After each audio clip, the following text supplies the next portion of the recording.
നമസ്കാരം. രാഹുൽ മാങ്കൂട്ടത്തിന് ജാമ്യം നിഷേധിച്ചുകൊണ്ടുള്ള മജിസ്ട്രേറ്റ് കോടതി വിധിക്കെതിരെ നാളെ പത്തനംതിട്ട സെഷൻസ് കോടതിയിൽ അപ്പീൽ കൊടുക്കുമെന്നാണ് അഡ്വക്കേറ്റ് അറിയിച്ചിരിക്കുന്നത്. അതായത് ഈ മജിസ്ട്രേറ്റ് കോടതി പ്രതിഭാഗം പറഞ്ഞ കാര്യങ്ങളൊന്നും തന്നെ പരിഗണിക്കെടുത്തില്ല. പകരം പോലീസ് പറഞ്ഞ കാര്യങ്ങൾ അതേപടി പകർത്തുകയാണ് ഉണ്ടായിട്ടുള്ളത്. തികച്ചും നിയമവിരുദ്ധമായ വിധിയാണുള്ളത്. പ്രത്യേകിച്ചും അതിജീവിതയുടെ മെഡിക്കൽ ടെസ്റ്റ് പോലും നടത്താത്ത ഒരു കാര്യത്തിൽ എങ്ങനെയാണ് ബലാത്സംഗ കേസിൽ ഒരു പ്രതിയെ അറസ്റ്റ് ചെയ്യുക? സുപ്രീം കോടതി വളരെ കർശനമായി നിഷ്കർഷിച്ചിട്ടുള്ള കാര്യമാണ്.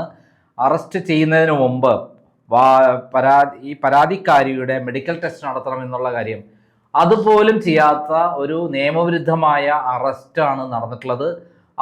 അതൊന്നും പരിഗണിക്കാതെ, സുപ്രീം കോടതിയുടെ ഏറ്റവും പുതിയ വിധികൾ പോലും പരിഗണിക്കാതെയാണ് മജിസ്ട്രേറ്റ് ഏകപക്ഷീയമായി പ്രോസിക്യൂഷൻ പറയുന്നത് കേട്ട് അതേപടി അംഗീകരിച്ചുകൊണ്ട് ഇത് ബലാത്സംഗ കേസാണെന്ന് മുമ്പ് 2 കോടതികളിൽ നിന്ന് ജാമ്യം കിട്ടിയിട്ടുള്ള കാര്യങ്ങളിൽ ഒന്ന് സംശയാസ്പദമാണെന്നും ഒന്ന് നിലനിൽക്കില്ല എന്നും കൃത്യമായി കോടതി തന്നെ നിരീക്ഷിച്ചിട്ടുള്ള 2 കേസുകളിൽ അദ്ദേഹം സ്ഥിരം കുറ്റവാളിയാണെന്നുള്ള നിരീക്ഷണത്തോട് കൂടിയിട്ടാണ് വിധി പ്രഖ്യാപിച്ചിട്ടുള്ളത്. ഇത്തരം കാര്യങ്ങളെല്ലാം ചൂണ്ടിക്കാണിച്ചുകൊണ്ട് സുപ്രീം കോടതി വിധികൾക്കനുസരിച്ച് ജാമ്യം നൽകേണ്ടതാണെന്ന് ഈ കേസേ നിലനിൽക്കുകയില്ല എന്നുള്ള വാദം ഉയർത്തിക്കൊണ്ടാവും സെഷൻസ് കോടതിയിൽ പ്രശസ്ത അഭിഭാഷകൻ ശാസ്തമംഗലം അജിത് കുമാർ വാദിക്കാൻ പോകുന്നത്. എന്തായാലും അതിലപ്പുറത്തെയുള്ള ചില കാര്യങ്ങളും പുറത്തേക്ക് വരുന്നത്. രാഹുൽ മാങ്കൂട്ടത്തെ ഇതുകൊണ്ട് മാത്രമല്ല വേറെയും ചില കേസുകൾ കൊണ്ട് പൂട്ടാനുള്ള പരിപാടികളുമായിട്ടാണ് പിണറായി വിജയൻ പോകുന്നത്. അതിന് ആസൂത്രിതമായ ചില നടപടികളാണ് നടക്കുന്നത്.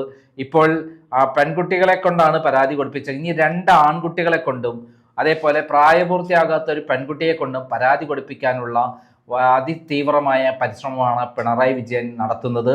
അതിന് എത്ര പണം ചെലവഴിച്ചാലും വേണ്ടില്ല, അവരെ കൊണ്ട് കള്ളായി പരാതി കൊടുപ്പിച്ച് രാഹുൽ മാങ്കൂട്ടത്തിന് ഒരിക്കലും ജീവിതത്തിൽ ഇനി പുറത്തിറങ്ങാൻ പറ്റാത്ത വിധത്തിൽ പൂട്ടണം എന്നുള്ളതാണ് പിണറായി വിജയൻ്റെയും പി ശശിയുടെയും തീരുമാനം. ഏറ്റവും അധികം പിണറായി വിജയനെ അല്ലെങ്കിൽ മകളെ അല്ലെങ്കിൽ മകനെ ഏറ്റവും വിമർശിച്ചിട്ടുള്ള ഒരാളാണ് രാഹുൽ മാങ്കൂട്ടം. അതേപോലെ റിയാസിനെ ഏറ്റവും പച്ചയ്ക്ക് വിമർശിച്ചിട്ടുള്ള ഒരാളാണ് രാഹുൽ മാങ്കൂട്ടം. അതുകൊണ്ട് തന്നെ രാഹുൽ മാങ്കൂട്ടത്തിനെ ഏത് വിധേനയും പൂട്ടാൻ വേണ്ടി ചില കള്ളപ്പരാതികളുമായിട്ട് പണം മുടക്കി പ്ലാനുകൾ പിണറായി വിജയനും നിർദ്ദേശപ്രകാരം പി ശശി പ്രവർത്തിച്ചു കൊണ്ടിരിക്കുന്നു എന്നുള്ള വിവരങ്ങളാണ് പോലീസിൽ നിന്ന് കിട്ടുന്നത്. എന്തായാലും വേറെ പെൺകുട്ടികളൊന്നും തന്നെ പരാതിയുമായി മുന്നോട്ട് പോകാൻ തയ്യാറല്ല. കാരണം രാഹുൽ മാങ്കൂട്ടത്തിനെതിരെ പരാതി കൊടുത്ത 3 പരാതികളിലും കൃത്യമായി പരാതികൾ നിലനിൽക്കാത്തതും ബലാത്സംഗത്തിന് നിർവചനത്തിൽ വരാത്തതുമായതുകൊണ്ട് വിവാഹ വാഗ്ദാനം, ഗർഭചിത്രം തുടങ്ങിയുള്ള കഥകളെല്ലാം തന്നെ ഇനി ഇപ്പോൾ കോടതിയിൽ പോയാൽ വിജയിക്കില്ല എന്നുള്ള സമീപനം കൊണ്ടും അത്തരം കേസുകളുമായി മുന്നോട്ട് പോകുന്നത് രാഹുൽ മാങ്കൂട്ടത്തിന് ഇനിയും ജനപിന്തുണ വർദ്ധിക്കാനേ സഹായിക്കൂ എന്നുള്ളതാണ് ഗവൺമെന്റ് മനസ്സിലാക്കുന്നത്. ഇപ്പോൾ രാഹുൽ മാങ്കൂട്ടത്തിന് ഉണ്ടായിട്ടുള്ള അഭൂതപൂർവമായ ജനപിന്തുണ പിണറായി വിജയനെ പോലും ഞെട്ടിച്ചു കളഞ്ഞു എന്നുള്ളതാണ് സത്യം.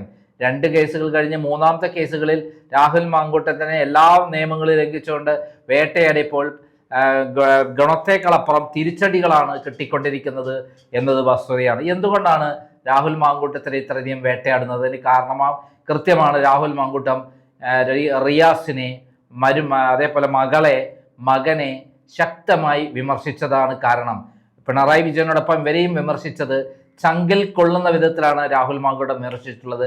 അതിലൊരു വിമർശനം തന്നെ നമുക്ക് കേൾക്കാം. അതിൽ ക്രൈം ഓഫീസ് ആക്രമിച്ച കാര്യത്തിൽ രാഹുൽ മാങ്കൂട്ടത്തിന്റെ വിമർശനം ആർക്കെതിരെയാണ്? പിണറായി വിജയനെതിരും മരുമകനെതിരെയാണ്.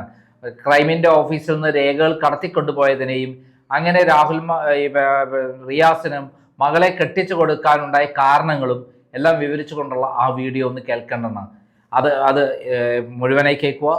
PD സതീശൻ ജയിലിൽ കിടന്നിട്ടുണ്ട്. അത് വിദ്യാർത്ഥി യുവജന സമരവുമായിട്ട് ബന്ധപ്പെട്ട. മുഹമ്മദ് റിയാസും ജയിലിൽ കിടന്നിട്ടുണ്ട്. എങ്ങനെ ജയിലിൽ കിടന്നത്? മുഹമ്മദ് റിയാസ് ജയിലിൽ കിടന്നത് ഈ കേരളത്തിനകത്ത് പ്രവർത്തിച്ചുകൊണ്ടിരുന്ന ഒരു മാധ്യമ സ്ഥാപനം ക്രൈം എന്ന് പറയുന്ന സ്ഥാപനം, ആ സ്ഥാപനം പിണറായി വിജയന്റെ കുടുംബത്തിനെതിരായിട്ട് ഒരു അലിഗേഷൻ കൊണ്ടുവന്നപ്പോ അന്ന് ആ ഓഫീസ് തല്ലി തകർത്ത്, ആ ഓഫീസ് തീയിട്ടതിന് ശേഷം ക്രൈം നന്ദകുമാറിന്റെ കൈ തല്ലി ഓടിച്ച് ആ കേസിനകത്ത് രേഖകൾ അവിടെ നിന്ന് മോഷ്ടിച്ചുകൊണ്ട് പോയെന്ന് അടക്കമുള്ള ഗുരുതരമായ ചാർജുകളുടെ പേരിൽ 25 ദിവസം പിണറായി വിജയന് വേണ്ടി മുഹമ്മദ് റിയാസ് 2005 ഫെബ്രുവരി 2 ചെയ്ത ഈ കുറ്റകൃത്യത്തിന്റെ പേരിൽ ജയിലിൽ പോയിട്ടുണ്ട്. ആ 2005 ഫെബ്രുവരി 2 ശേഷമുള്ള മുഹമ്മദ് റിയാസിന്റെ പൊളിറ്റിക്കൽ ഗ്രോത്ത് റേറ്റ് നിങ്ങൾ ആലോചിച്ച് നോക്കൂ. തൊട്ടടുത്ത കോർപ്പറേഷൻ തെരഞ്ഞെടുപ്പിൽ മത്സരിക്കുന്നു, തോറ്റിട്ടും പാർലമെന്റ് തെരഞ്ഞെടുപ്പിൽ സീറ്റ് കൊടുക്കുന്നു, പിന്നീട് അദ്ദേഹം ഈ പിണറായി വിജയന്റെ മരുമകനായിട്ട് വരുന്നു. അതൊക്കെ വേറെ ചരിത്രം. കേട്ടല്ലോ, രാഹുൽ മാങ്കൂട്ടത്തിനെതിരെ വിരോധം ഉണ്ടാവുന്നതിന് കാരണം, പിണറായിക്ക് ഇത്രയധികം ശക്തമായ വിരോധം ഉണ്ടാവുന്നതിനുള്ള കാരണങ്ങൾ ഇത് തന്നെയാണ്.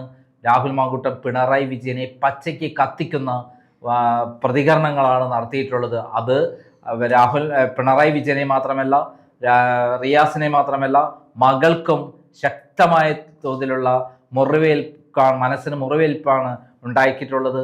അത് തന്നെയാണ് രാഹുൽ മാങ്കൂട്ടത്തിനെ ഏത് തരത്തിലാണെങ്കിലും പൂട്ടിയിടണം, പുറത്തിറങ്ങാൻ പറ്റാത്ത വിധത്തിൽ കള്ളക്കേസിൽ കുടുക്കിടണം എന്നുള്ള പ്ലാനോടുകൂടി പിണറായി വിജയൻ പ്രവർത്തിക്കുന്നത്. പക്ഷെ എത്രമാത്രം പ്രവർത്തിച്ചാലും അതെല്ലാം തിരിച്ചടികളായി മാറുന്ന കാഴ്ചകളാണ് നമ്മൾ കാണുന്നത്.